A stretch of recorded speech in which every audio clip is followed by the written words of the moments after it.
The X-Wing research facility is finally complete here in our Rebel Cave in LEGO Fortnite. This thing is absolutely awesome. We're going to tour that as well as some other additions that I put together inside of this custom build, including these custom turrets. I'll talk you through what parts I used to build those and how I was able to get this custom chandelier up top to be operated from the switch down here at the front of the base. And a very special thank you to the Mad Puck for building us this beautiful X-Wing right here in our Rebel Cave. I'm going to link his channel down in the description. All right, so as you can see, the interior of this cave is shaping up quite nicely. I'm very, very happy with the way things are turning out, especially with the addition of this X-Wing research facility. Now, what you'll notice here, everything you're seeing is all custom built. Nothing here is prefab, including these turrets back here, which I'll show you closer here in a moment and give you an idea on how I put those together. But the overall goal behind this was to get the X-Wing in the center, which we absolutely nailed, and giving it a nice, very defensive look to it. So in order to accomplish that, what I did was I created these beefy stands for our satellites and decor items up front here. And then we've got the laser fences with the infrared sensors sitting up on top. That gives it a very like stay the hell out of here vibe. Now the other thing too, you'll notice there's a switch here. So check this out.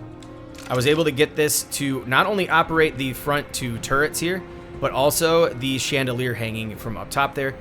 Now, what I did for that was I actually used the Lockheed's Lighthouse walls, the more like steel looking ones, to create something hanging from the ceiling there, right up above the X-Wing, which gives it a very nice touch and detail. So let's make our way into the interior here. So what you'll notice, I built these catwalks that go on the left-hand side here and the right-hand side. Now, originally my goal was to have these be functional and walk all the way around. But unfortunately, when I put these turrets in, it kind of blocked that and defeated the purpose, which is totally fine though, because look at how sick these things are. So we've got one on both sides. And if you're wondering how these were built, it is the Durburger ventilation, which takes 12 iron bars. And then I used some of the car blocks to create the base. And then one of the seats from the Star Wars bundles. And man, this thing looks intense, man. I think honestly this is one of my favorite pieces around. The X-Wing's my favorite, let's be clear, but I love the way that this came together, especially when I thought of putting those thrusters on the front. Let's hit the switch one more time real quick. These things look awesome. So if you like the way that those look, go ahead and build one yourself. I think it's going to look great in any Star Wars base. Off to the left here, we actually have the little computer section here. Nothing too crazy, but these back walls here are the Rebel Shack half walls. So I like the way that those just add a little bit of detail without having to spend too much time going crazy on doing custom stuff. And then we have a nice little lab section here with some storage in these fridges, some countertops, a little some beakers and little containers here on the table. Just a nice little touch to the interior here. Again, you can make your way up over here. Here's another one of those like custom satellite stands that I put together. I also dressed it up by putting lights. You can put lights on the cave walls and things like that, which gives it a nice glow. And then I built these custom hoists, which I put one of the large car jacks up in the middle with some foundation pieces underneath it so it would fit right on the bottom of that X-Wing and good and centered. And then I have a much larger, beefier version of that back here where the back end is resting. And I can't believe how good it looks and how I was able to get this thing centered up on there. That was quite the challenge. That took several hours to do.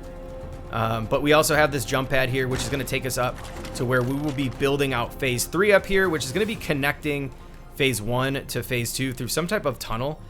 And let me show you how I was able to get this chandelier to operate from any switch on this base. It's just as simple as making sure that you have a connector piece. So I used these foundation blocks and just connected it down to the main base. That way, if you have a piece that's touching anywhere, like this, basically connected it to the chandelier. Now any switches that I hit that are touching any of the flooring or any of the stuff around here will operate these thrusters up top. Speaking of being up top, let's look at what we've done to the X-Wing. Now underneath these floor pieces here, I actually put lights in where the balloons were at. I got rid of all the mechanical parts so that this thing will stay in place and we don't have to worry about this thing taking off on us. I've also added some lights here into the cockpit and then a blue one on the right and a red one off onto the left. This gives it a very, very nice lit up glow from a distance because without those lights on here, it doesn't stand out as much. And then I put one of these floodlights here on the back. that really gives it a nice shine. And then let's make our way back here. So Legion built something in this back corner, and I accidentally threw a thermal detonator on it, and it blew the whole thing up. The only thing left is his bed up top there, which is quite hysterical, and this fireplace that he put together. So sorry, Legion. If you make your way over here, I actually built another tower that runs through. You can walk down in here. There's a little secret computer station back here, and then you can take your way out here where we just got some random decor and some pieces in here, and it'll take you out over to the phase 1 section. Now, the other thing that I've done since phase 1 was complete is I put some of these lights up top here to give it a nice glow in the backdrop, and built this wall here. Now, this wall is going to lead us into the other areas where I'll be building, so I'm not going to go in there just yet, but I wanted to get something that just wasn't a flat wall across and give it some dimension. So I started by just building some of the flat walls all the way across, and then I added some of the smaller walls with the angled walls to give it some depth, and then these little bump outs to give it additional detail as well, and just put on some blue and red lights and the banners up top there.